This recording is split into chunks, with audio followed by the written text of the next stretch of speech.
From the high-tech world of modern cancer research comes a promising new life form, human hybridomas. They are two human cells fused into one, and they multiply rapidly. Hybridomas appear at least to fire off an endless supply of magic bullets, antibodies that seek out and may destroy cancer cells without touching healthy ones. It's an experimental field with potential for diagnosing or treating cancer. The possible payoffs are immense, and perhaps because of that, one of the hybrids has already spawned an open international dispute. About a year ago, researchers at the University of California's laboratories in San Diego were testing various cells as candidates for human hybridomas. Hideaki Agawara, a Japanese postdoctoral trainee at the university, was familiar with the work. His mother was dying of cancer, so he volunteered some cells from her tumor and lymph glands. The UC scientists tried the lymph cells, and presto, the desired result.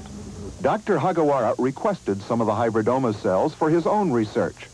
But to the dismay of the UC team, the cells and research turned up here in Osaka, Japan, at his father's health institute. And that disturbed us because we had never discussed that in advance, and we didn't give him permission to take the cells from the university here to Japan. I don't understand why they are surprised. At the beginning, I discussed my purpose. Both sides began claiming ownership and patent rights. I believe I conducted this work using my idea. Dr. Hagawara was merely an observer. He never participated in the development of these hybridomas. Lawyers are now trying to resolve the patent and ownership issues. In the midst of the negotiations, Mrs. Hagawara died, the first known cancer patient ever treated using human hybridomas. Hers was an advanced case, so her death has not dashed scientific hopes of one day replacing standard chemotherapy, with its often toxic side effects, with some kind of magic bullet emitted by hybridomas. The hopes are very great. And more than the hopes, the achievements already are substantial. In its potential, anyway, are we talking about a real major breakthrough? Yes, without question.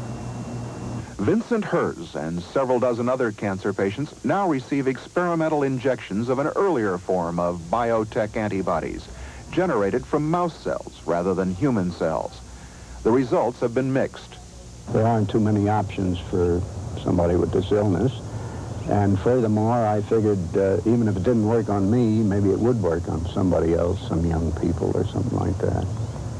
It is not the only promising field of cancer research, and success is by no means guaranteed. But scores of businesses and laboratories are betting on its potential, hoping the hybridomas under their microscopes hold a key to defeating cancer. David Dow, CBS News, San Diego. That's a look inside.